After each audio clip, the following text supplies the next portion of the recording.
Hello, everyone, and welcome to the Career Focus series on a Success Insight podcast. This is your host, Howard Fox. The Career Focus series supports individuals pursuing careers that tap into their skills and passions and introduces you to entrepreneurs and companies that are helping to make that dream a reality. Our guest today is David O'Brien. David is a retired project manager and consultant. David has managed projects to implement business systems and processes for Fortune 500 enterprises and government agencies. David, it's a pleasure to have you on a Success Insight podcast. Good morning. Good morning. Thank you for inviting me. Fantastic. And for our listeners, I count David as one of my friends, close friend, I hope, I'd say. He's shaking his head. That's a good thing. David and I were colleagues with each other for a number of years, and I had the pleasure of being staff to projects that he managed. And just to give a little quick context, I have a client, a coaching client that was interested in being a project manager. Since David had retired, I thought, well, David could be a good resource. And from there, this idea kind of materialized. I think David would be a great guest on the podcast. And so again, here you are. Thank you for your time. You are retired. How does that feel, by the way? Well, like I said earlier, I'm only 4 weeks into it, so I'm not an expert at it yet. But like I tell people, I don't have anything scheduled for me. I still have things to do, but I have to motivate myself to do them. Okay. I don't have anybody else telling me to do them like I used to. Okay. So a little bit, it takes a bit of an adjustment. I'm sure it does. I mean, there's a whole industry that is devoted to helping folks navigate into this entire landscape of retirement and what that means. And I know you and your wife, Elaine, are planning something very special. If we have some time, I'd love to just chat a little bit about that. If not, that's okay. Yep. First off, I have to ask you, even though it's 4 weeks in, are you getting any occasional nightmares? Like I have to go get to the airport or I have to have a call, anything like that? No, nothing like that. I have not looked back yet. I mean, the worst day of retirement is better than even the best day in work, as far as I'm concerned. I mean, it's I wouldn't say go that far, but it's I've not had any misgivings or any regrets or anything like that. I don't look back. No. Okay. Now, before we get into this topic of project management, what is it? What is a project manager and how you get started in this profession? If you could you give us kind of a 30,000-foot view of what has your career looked like? Yeah. Well, first of all, first thing I did out of college is I went into the Army. I spent 3 years there on active duty. I met my wife over there while I served in Germany. And after I got out of the Army, I got back and I was looking for jobs. And really the big thing then was skills. And I didn't really have any particular skills. Leadership, I think, was something that I had learned, but that didn't have any direct applicability to anything people were looking to do. So I'd signed up for a course with what used to be the Control Data Institute, which is like a 6-month course and kind of like today's boot camps that you have today. They've been around for a long time. Very similar self-directed program for computer programming and operations, which I learned. And that got me my first job as a programmer. And so I'd been doing that for the first 8 or 9 years. How I got into project management, though, was really kind of interesting. I think a couple things. One, it's like everybody else kind of took a step back and I was left standing there on one project. I worked for Price Waterhouse back in the 90s, and there was just an opportunity. People were coming and going on this one project, and I was kind of left standing, so that I ended up holding the bag, so to speak. And I found out that it was really an enjoyable thing to be able to interact with the client in a very meaningful way and have more personal relationships with different people instead of just simply banging away at a computer and getting it to do what you want it to do. So I made a decision at some point. I think it was in the late '90s to pivot to that leadership management role. I went to work for U.S. Bank as a development group manager. After that, I spent nearly all of my career as a consultant. And so I made the decision to stay in project management and call myself a project manager. And so been doing that really for my whole career. I did make a decision in the late 2000s to go back to school. And I hope we get to talk a little bit about that and the importance of that. Sure. So I got my master's degree at the University of Minnesota in software engineering. And that was a really big, and I knew a lot less about computer software engineering and software development than I thought. So, and there were a whole bunch of things that I just wasn't aware of that I became aware of when I went to graduate school.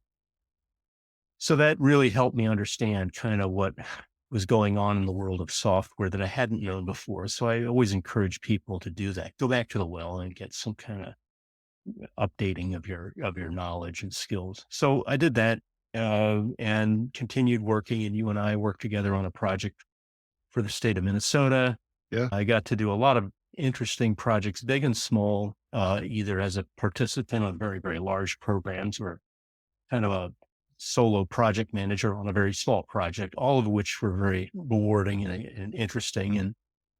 And then I just decided it was time to move on to something else. So that's kind of it. Okay. I'd like to circle back a little bit. When did this term project manager, project management, when did, if you can recall, did Yeah. that kind of raise up to people's awareness that this is something? Yeah. You mean for me or for other people? Just in general for you, Yeah. or when did that term become part of your lexicon? Oh, it was always there. I mean, even when I was doing an internship at an insurance company in Maryland back in the '80s, there were project managers Okay. and I always looked up to them as and they were typically from Anderson Consulting Oh yeah. in this case. And they wore nice suits and they did typically, Well, you did what have, you did work for Price Waterhouse, so you I had did. suits too. Yeah, we had to wear our suits. It was kind of almost the last time I did wear a Okay. suit professionally, except one stint over in Berlin, Germany, for a Get Well program. But there was, yeah, that term has always been there. It Okay. started getting to be a big thing in the '90s when software engineering projects got bigger and bigger and bigger. If you remember in the '90s, we were replacing a lot of legacy systems, partly in response to the Y2K, impending Y2K disaster that never really became a disaster like Right. everyone I thought remember it that. would.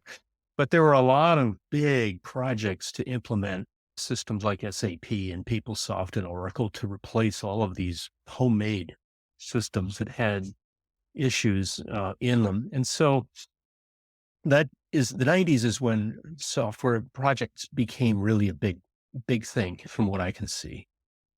That's kind of where I really see it. So it became a bigger thing than what it used to be. Okay.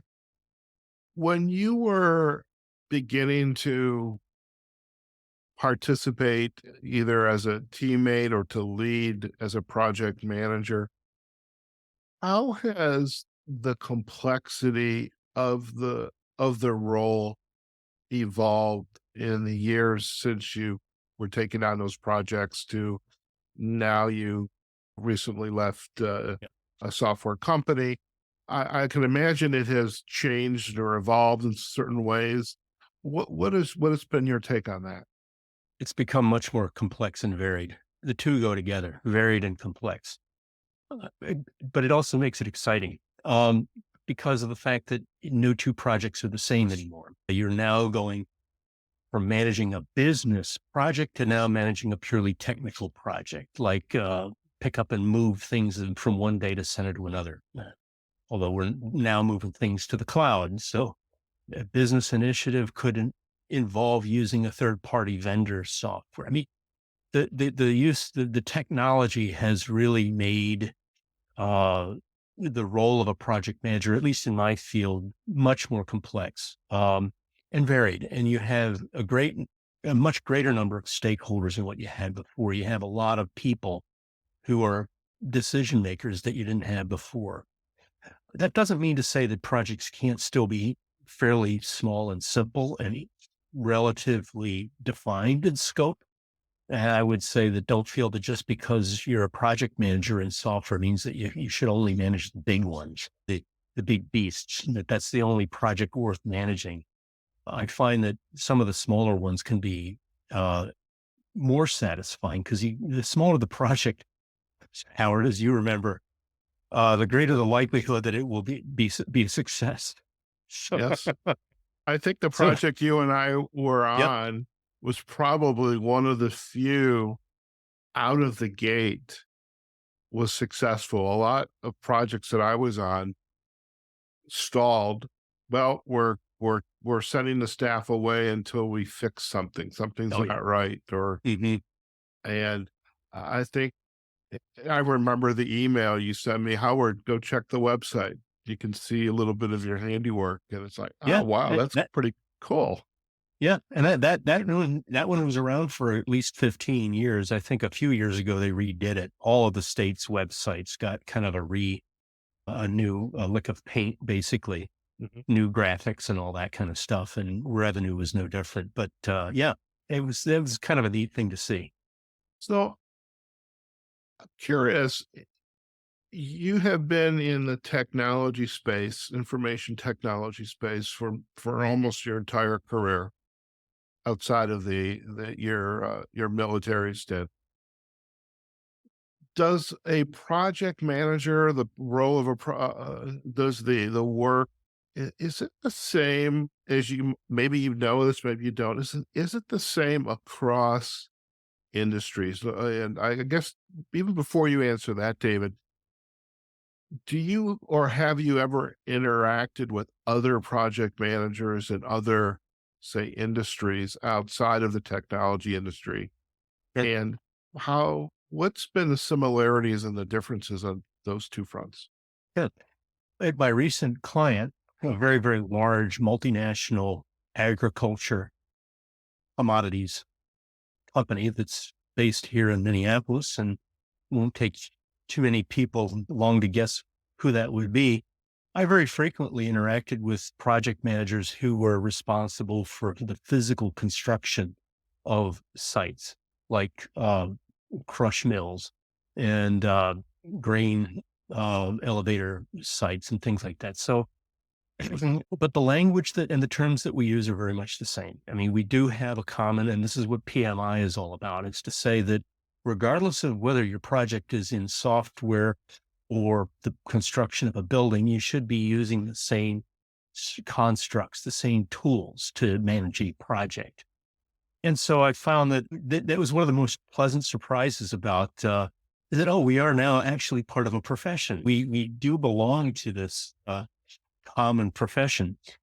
Big differences, of course, is that the money to them seems more real. I mean, they don't get the opportunity to, like you do in software, get 20% chances of your labor cost. I mean, that would be catastrophic if you're doing a physical construction. You've got to have all your costs kind of pinned down, and because budgets for those kinds of projects are extremely tight, and it's a big disaster if you're 4 or 5% off. That's kind of the thing. So they team they tend. I've noticed that my colleagues in those fields tend to be more uh, tend to have better tools for tracking costs and estimating and plan and staying on top of that than we did in software, which tends to be very difficult and has always been difficult to predict and manage with a high degree of accuracy. But, we've had some successes in that area, but the approach that we're taking nowadays is this new thing called Agile. It's actually not all that new. It's been around for the better part of 20 years, but it's now really starting to take root in software in a very serious way to kind of minimize that cost variability. But really and truly, what we do is as colleagues in the profession are very, very similar things. And it's a delight to find that out. Speaking of the Project Management Institute, I'm going to make an assumption that you are a member of it or were a member of I still PMI. am You until still are. September. Okay. Very good. Did you go to them to get formal credentialing and education, continuing education, as your career kind of progressed? Yes, in 2009, when I still worked for the same company we worked for, I decided it was time for me to get that credentialing because at that time the market was getting rather. There's some difficult economic times, as you recall how they were, Mhm. and it was important for everybody to get whatever you could get your hands on. So uh, there was one book by Rita Mulcahy, who lived here in Minneapolis. Sadly, she passed away. But she wrote what is, I think, still the very best prep book for the PMI, the PMI, PMP certification. So I did that course while I was waiting for another project to begin, and I took the exam and passed, and got the PMP certification. I kept that certification ever since then. You have to. It's all you have to do. So many hours of continuing education, and you get credit for continuing education in a lot of different ways. And you have to self-report those professional development units or PDUs, as they call them, Mhm. and add them to a website. And they have to. And then when you renew your certification, you got to go through and count up how many of your PDUs fall into these different categories, and then you get renewed, and you just pay them $150 or whatever it is to get your certification renewal, and I mean, I don't know. I can't say that it has made a difference in my job prospects. It helps to say that you are that. The value of PMI, I think, is that it gives, like I said before, it puts you in touch with the common tool set of a project manager that we should all be using. And, that a lot of these things don't need to be reinvented. One other thing too about a PMI, I like to describe it as a bit of like a parts explosion diagram for a snowblower. It'll tell you what are all the moving parts and how they fit together. But they don't really tell you how to manage, how to operate the thing. It's like if you just take out the parts explosion diagram and shear off the pages that tell you how to keep from losing your hand in the thing, it's that's kind of what PMI is a little bit. They can't really tell you how to do it. They do have course offerings in various subjects, risk management, schedule management, all those kinds of subject areas. But predominantly what they are is they build this sort of nomenclature and taxonomy for projects, which, as I mentioned before, when I talk to other project managers, it becomes sort of our common framework of knowledge, the project management book of knowledge. And it's been very, very, helpful to me that way. Very good. And so I'm curious now, thinking of my client who Mhm, works in a very well established industry. They have this perception of, I see what our project managers do. Now, I don't know per se, are the project managers in this institution, this industry, are they formally educated and do they have one, do they have a degree, associate's, bachelor's, master's, PhD? Are they members of PMI? Have they gone and gotten and passed the PMP exam? What would you say to someone who has an idea that they'd like to be a project manager, but perhaps this is different than we're going to move all the contents in room number one to room number two. Okay. mhm, That's a project.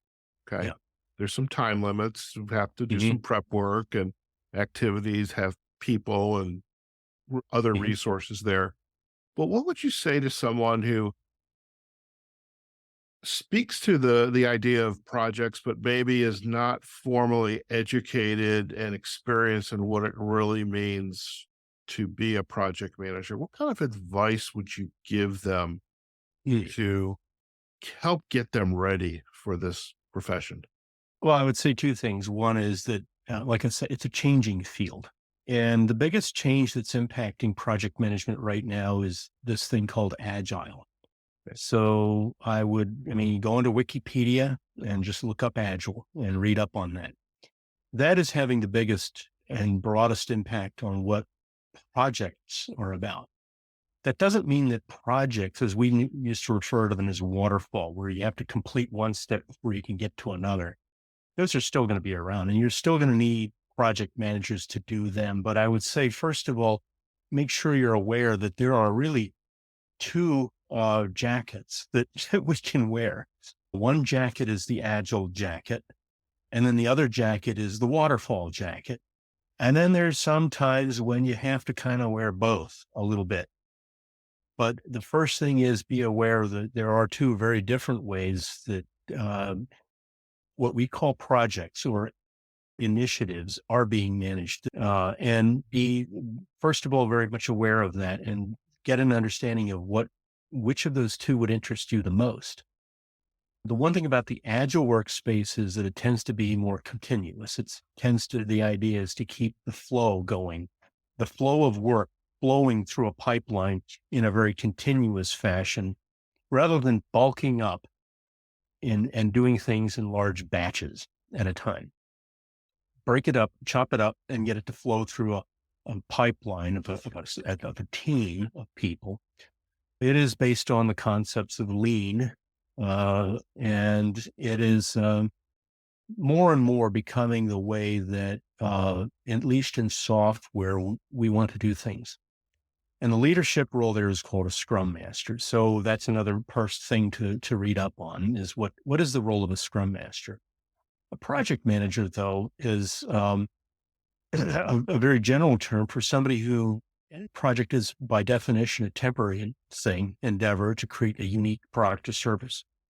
So those are still going to be around and you're still going to need people to do those things.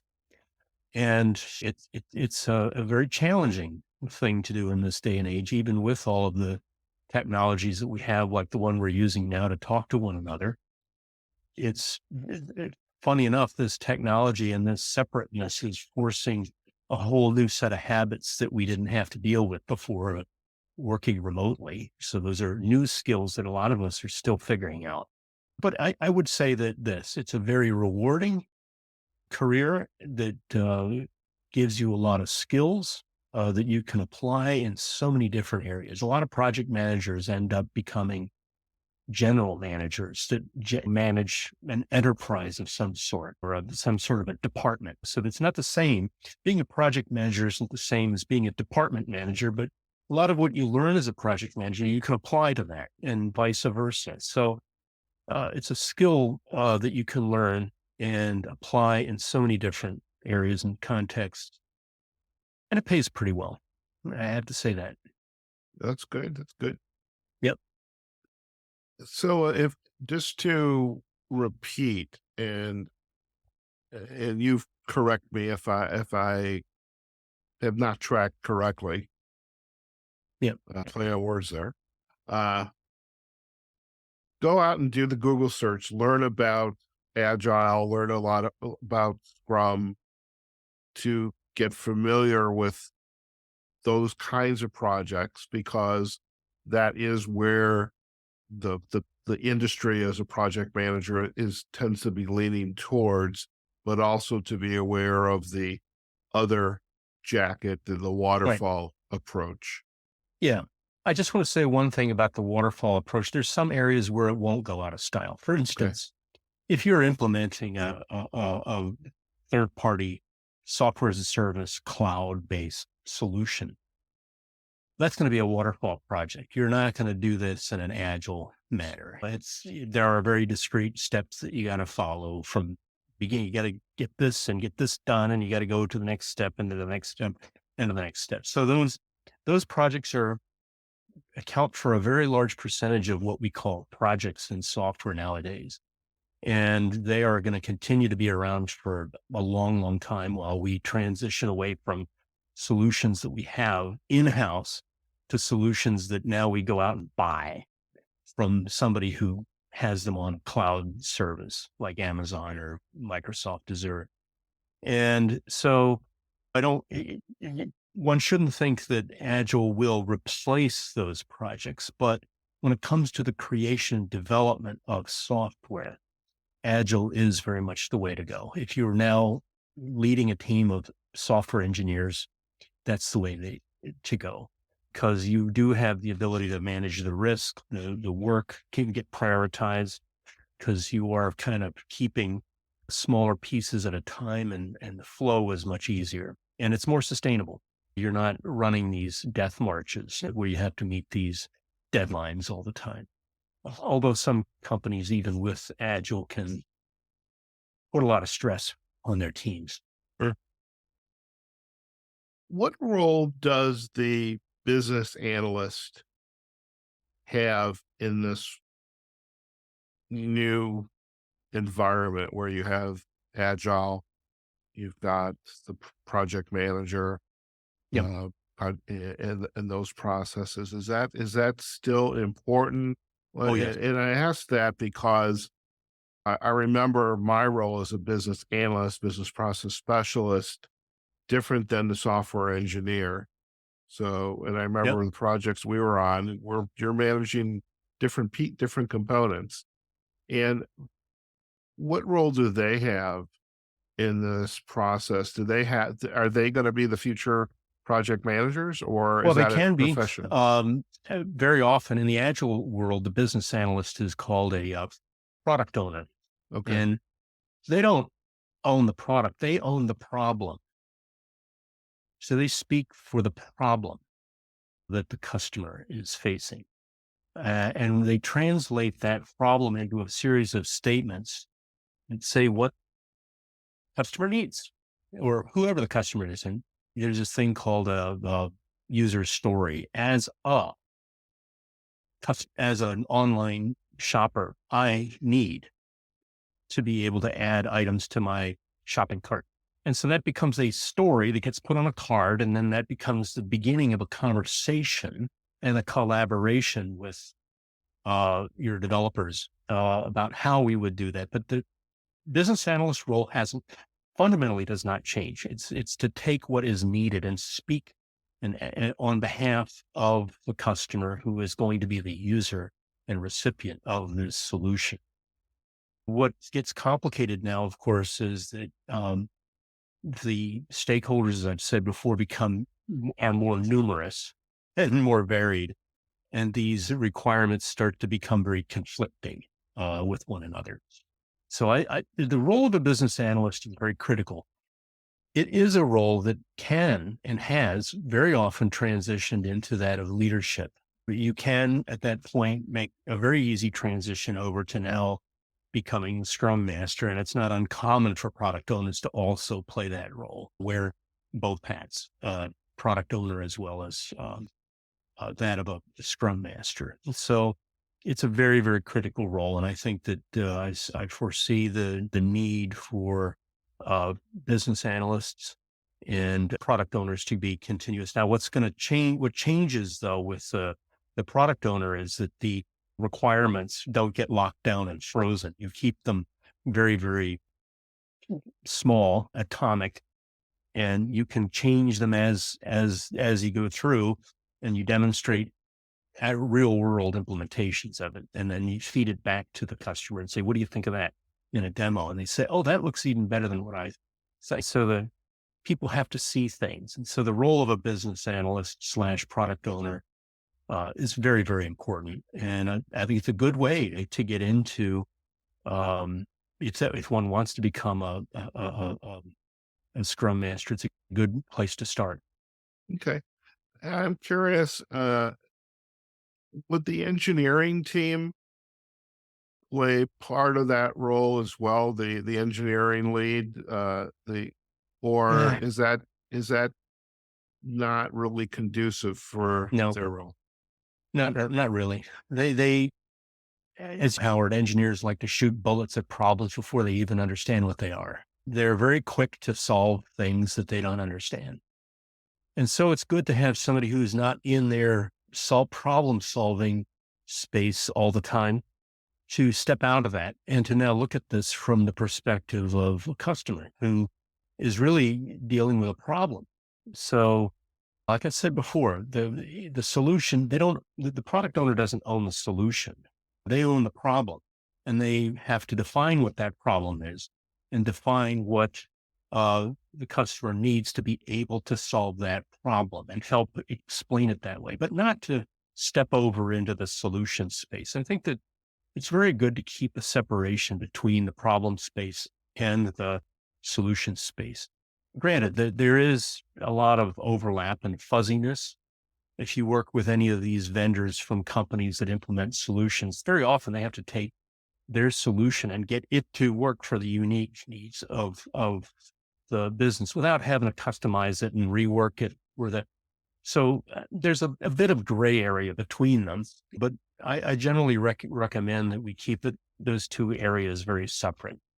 Okay. Okay. As you look back in your career and perhaps think about some of the new up and coming project managers or folks that want to pursue that career, in addition to agile and understanding that approach, what other skills, whether it be hard technical skills or soft skills, communication skills, uh, facilitation skills, what are those skills that a, a good project manager should be adept at in order to have a reasonable chance of having projects that are going to succeed? Well, you've mentioned a few of them, and they're all important: the communication skills, the facilitation skills. But if I had to say, pick just one, it's really at the top of my list. It's the ability to listen and really, truly hear what people are saying to you, and really ask them questions that people won't tell you stuff, and you've got to dig it out of them sometimes. And so it's not just a matter of active listening, but active inquiry. And tell me more. Okay, what does this mean? And then to be able to understand what they're really saying. And while I don't think it's necessary to be an expert in the technology field that your team members are working in, it is very helpful to understand what they're talking about. If they're saying that if they're having an issue because of some technical thing that they can't solve, um, get some knowledge, but ask questions. Don't be afraid to ask and say, "Can you explain that to me? What is an XYZ? I don't know what that. Can you say?" And let them explain. But you've got to be listening. And if I was to say that there's one thing that can help you out more often than anything else, it's the ability to listen to what people are saying to you and understand what they're saying to you, and to be able to put it in layman's terms to your stakeholders who are now going to be affected by this. If you can explain a problem in very simple terms that are under, because the technical people are going to talk their, they're going to speak their Greek, whatever language it is that they're speaking. Sorry if there are any Greek people here, but it's, you have to be able to kind of translate for people, but you can't do that if you haven't really listened to and understood what they're saying. I would Okay. put that at the very top. So active listening is really the first thing I would say Okay. that anybody can do. One last question about informing someone who's interested in this profession. Is it from your perspective, and I would imagine if I go to another project manager has the same experience as you, their perspective might be different as than one after that. Can I work in a company, a complex company, and doesn't matter what industry, work on projects? Perhaps I don't have a degree, maybe a high school education, associate's degree, and then gather the experience and be able then to pursue a credential through PMI, is it helpful to go and get a bachelor's degree, a master's degree, or in some whatever discipline you choose? But I guess what I'm asking, is that higher level education essential, or can someone grow into that role and pursue project management as a career, even though they So, don't have yeah, a degree? someone can, absolutely can go into project management, but you're going to have a tougher time, getting that first job without a degree, to be honest. And, getting that first job is always the toughest, no matter what field, you're going into. So I wish I had some great advice on that aspect of it, but trying to break into the field, I would say that generally speaking, get in to some place any way you possibly can and find your way around. Because I tell you, once the main character, and you know this, Howard, is that the main thing is, do they like you and do they trust you? So if you can earn the trust and confidence and people like you, then a lot of things can happen that wouldn't happen any other way. So I would say, don't worry about trying to get a project management job off the bat. Find your way to get into a company, in any kind of a role that is as close to that of a project manager as possible. And then those opportunities will open up. Like I said before, people will come and go, and then that will create, opportunities, um, all over the place. As people come and go, you're going to be able to pick up those opportunities. I can do it here. I'll run it for a while. And, but those opportunities aren't going to be available to you if you're not on the inside. Okay. So any way you can get in, do that. That's what I would say. All I right. have a son who's trying to transition his career from being a personal trainer, to that of a software developer. And it's tough. You know, the industry nowadays is soft, and I just say, get in any way you can, and don't hold out for the perfect job. Cause opportunities will materialize, but if you're not on the inside. Okay. So If you were to wind back the clock, Dave, to that moment when you found yourself down this path as a project manager, looking back, would you do anything different? yeah, I wouldn't think that, the only kind of project to manage is the big project, because if you remember from our former company, there were certain project managers who earned a tremendous amount of trust and, social capital with the higher ups. And they managed very, very large, complex projects. But what I noticed was that it's sort of like winning a pie eating contest for which the reward is more pie. And they always got sent into these projects that were just on fire. And I started showing up on a few of them. And it's like, oh, nice to meet you again. It's like, you're here. That is not a rather ominous sign. It's like, oh, this place must really be on fire if they sent you here. So oftentimes these are situations, rescue situations that are unrecoverable. I'm serious. You've never seen anything more burned down and broken in your life. And I went to Berlin for 6 months, and that's exactly what I saw there. You know, you remember right after I got back from there, we were working together. Right. Never saw anything more burned down and broken. But every senior PM in the company was over there trying to put out the fire. And that's just not very satisfying to have to clean up somebody else's mess all the time. Mhm. But like I said before, small projects that you can start out and you can be the one I think there was a guy at our company, vice president, who said projects don't go bad, they start bad.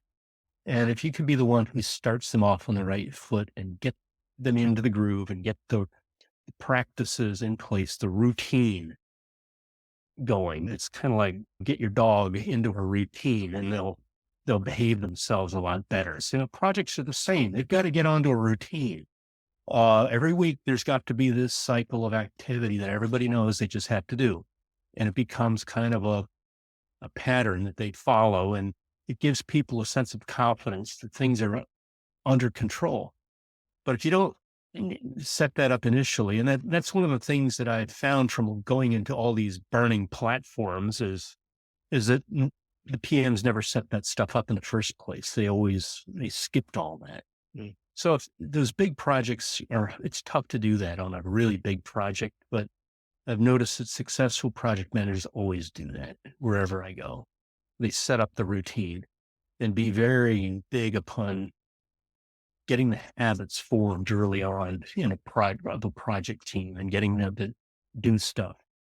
Hey, that's the big thing I would say is just, and if you don't feel that the only kind of a project worth managing is the big project, because you can get that sort of snobism about you and feeling that, oh yeah, unless it's a really big initiative, no one's going to give me any attention. Or no, you get a lot of attention for your successes, not for the size of a project. You get lots of unwanted attention when you get a big project that's burning up. Right. When you use the word routine, would these routines, could they also be described as getting back to basics and That's what we call it. Yeah. Back to things you basics. learn at PMI and Yeah. through the company, hopefully, that you're Yeah. working with? Okay. Well, do your timesheet, for instance. One of the things we used to have is turnaround documents where you've got your tasks. You tell me how many hours you spent on those tasks, how many you've got that you need to get finish this thing. Be honest with us. I want you to be truthful. Don't, and then send it back to me, and I'll feed it back into the project management system so we can get another leveling of our schedule. We're not going to try to burn anybody out, but we want to know. And if you do that every single week and get those habits formed early on, and you do not deviate from them ever, you can have successful projects. Granted, all kinds of other things can come out of the blue, but the basics should not be something that is compromised. Okay. As you look back, David, on your career, especially as a project manager, is there an aha moment that jumps out for you? Like this is why I love doing what I do. Yeah. Another state agency that I worked with was the Minnesota State Retirement System, which manages the pensions for all of the state employees. Not all of them, the state government employees. So these would be the general employee retirement plan, the judges, the corrections, the state troopers, maybe a couple others that I'm not thinking of. But um, they had this antiquated non-system. Really, it was a manually run batch mainframe system and the state wanted to get rid of the mainframe, so we had replaced it with a modern technology, client server architecture type of solution that also allows the state wants to go to one pension agency and retirement agency instead of three. They could do so. So the teachers and the municipal employees have their own agencies each. So this project, our company bid on it for 14.7 million. And we, like, by putting in place some of the habits that I talked about, every single week I had to sit down with my technical team leader and we looked at the plan. We looked at every task and how many hours were on it and how many hours that became. And then after we got back the turnaround sheets, and he would sit there and look at that. And we'd spend an hour together at the monitor and okay, take the hours from him and give it to him. And we would take hours and move it around. And it relieved the team lead of knowing that, number one, I was paying attention to the time that his team was burning up. And we were tracking carefully what was getting delivered, and we delivered. And one of the results was that we got for 14.7 million, we only needed about another 250,000 to get us over the finish line. That is a less than 2% variance, which in the software world is almost unheard of. So it was a very successful project and that system is still running. It's still helping people retire out and generating their checks. Well, it doesn't generate the checks. It sends the records to the treasury to have the checks created, but it still does a great job there's a grid where they can see how many retirement credits they got, and they can see gaps in a visual way so that the counselors can retire people quickly and easily. And it doesn't take days and days and days to retire somebody out of the state like it used to. So that's why I love it. I mean, it really helps people do their job and helps save my state a lot of money and accrues a lot of efficiency because at the time they were looking at a big raft of retirements coming up, and they just didn't want to have to staff up that agency to do that. So they were able to accommodate that quite successfully. It was a great project. Fantastic. Yeah. I will say, as a former resident in a state to the south, uh, Haven't I can only imagine what it would take to fix that problem. One of the reasons why it would be nice to go back to Chicago. I miss it a lot, but there's some aspects of how the state is run that Yeah. leave a little bit to be desired. So, Yeah, I don't understand that. any final insight that you would like to leave with our listeners, especially someone who is entertaining this idea to go down this path and become a project manager? Any final insight that you'd like to share with them? Do it. I mean, just don't feel that you can't do it. Don't feel that you're going to hear a lot of people say, "Oh, you need to do this, you need to do that." Just do it. Get in there, find opportunities, and you just let people know what you want to do. Don't keep your ambition to be a project manager a secret. Let people know, and then when an opportunity comes out, they'll say, "Hey, you want to do this? Go for it." Believe me, there are plenty of projects out there for people to do, and there is a shortage of project managers, I can tell you. So do not listen to people who say, "Oh, you've got to have all of it." It's not, "Oh, you got to go to this school, this certification, that certification." Those are all good, but you don't need a PMP certification to be a project manager. No one ever had that when they started their career. You got to have 5 years of experience before you can even apply for that anyhow. So I would say don't be discouraged. Keep working at it. Let your ambitions and that goal be known to people you work with and look for those opportunities and they will materialize. They will be available and take them. Very Take 'em. good. I think that is sound advice. Thank you. Now, normally at this point, David, I don't even want to ask this just yet. Real briefly, you're 4 weeks into this retirement. I know for our listeners, I was joking with David before we started. His wife retired a, uh, a week ahead of him. And I was just kind of curious, was he like despondent or upset or envious that his wife got to sleep in and he had to go into the office? But without going into any kind of real big details, Dave, where is this retirement lifestyle for you and Elaine? Where's that going to lead you Well, guys? we're enjoying it, first of Okay. all. I am sleeping very well knowing that I don't have to get up at a specific time Okay. to attend a 6 a.m. call with somebody in India. Yeah. No disrespect to my colleagues in India because they're staying up late Yeah. many a times, but I enjoy it. I'm not looking back and wishing, "Oh, gee, I wish I hadn't done that." I am happy to report that my wife Elaine and I still live in the same house, so we're tracking okay that way. And our goal right now, though, is our plan is that by the end of next year, 2024, our hope is that we relocate ourselves to France. Oh, Um, wow. we are going to we have really three works. So my project management skills are kicking in here. I got three work streams. One of them is to get my French up to a sufficiently good level. I'm at like B2 or B1 right now. I need to get up there to like a C1 if I really to get confident. Second, we've got a house with 29 years worth of crap that we've got to find a new because we're not taking it with us to Right. France. I mean, we're going to have to fit ourselves into a 1,000 square foot apartment if we're hoping to relocate to Paris.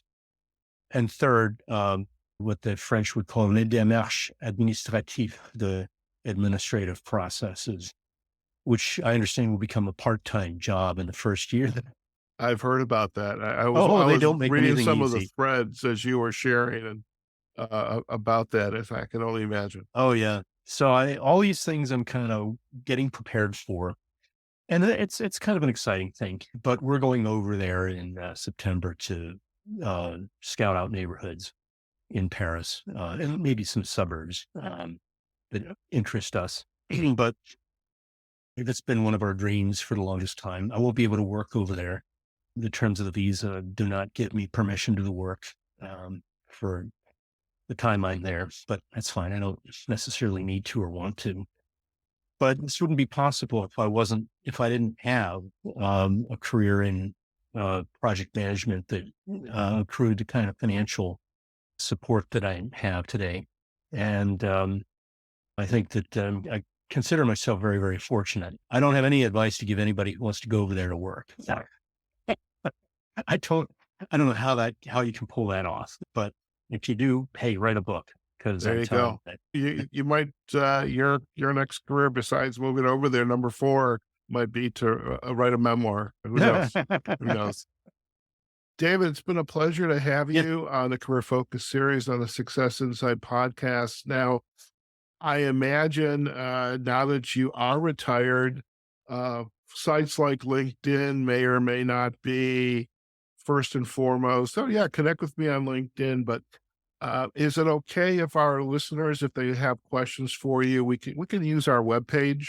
yeah, They can comment, and I'll be happy to feed those questions to absolutely. you if somebody's Absolutely. interested, and make I'll be able to facilitate that. Is that okay? Absolutely. I feel, I do feel an obligation to help people who want to get into this field and give them whatever advice I possibly can give them.